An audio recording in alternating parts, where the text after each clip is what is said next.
sinisigaw-sigawan mo ako. Ikaw, hindi ka naninigaw, hindi ka nang nalagyan ng kliyente. Hindi po ma'am, ando na reference. Sir, pasensya na po talaga ha.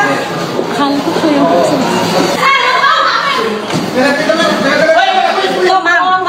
MPD media kayo. Kakampi niya ba yung media? Hindi lang. Ay, taga-ABS-CBN po ako. Pasensya na. Tulong lang ako. Taga-DCRJ po. Oo, DCRJ.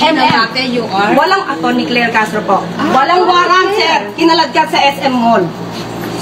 Walang warrant. Walang ginagawa. Walang complaint. Walang ginagawang krimen sa SM Mall, San Lazaro. Para kaladka rin. Walang complaint pinapakita. Opo. Sa attorney Claire, you are the lawyer? Counsel po ni Jackson. Nagulat po kami. Walang warrant. May text po sa amin yung babae na magkikita sila sa mall para pag-usapan ang bata. Tapos papahuli. Bakit sila agad nando doon? Frame up? Opo. Frame up ba to? Ba't kayo lahat nando doon? Walang tao dito nung pumunta kami. Dahil nandun nga po kami sa operation. Follow up? Anong Yung complaint ko ma'am, hiningi mo, sabi mo sa akin, confidential. Walang complaint. Paano follow up? Confidential ma'am, kailangan malaman ko rin yung reklamo sa akin ma'am. Ano dyan? Anong case number? Ipapay pangalan yung kaso. Ipang-file pa lang ang kaso. Iniimbestigahan pa lang yung Ipang-file pa lang ang kaso para hulingan.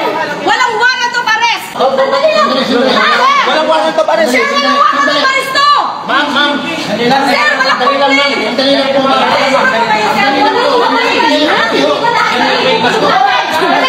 Pakita niyo muna sa akin. Huwag magtanggol sa kliyente. Ay, kasalanan ako ng bobo. Ano kasalanan ko?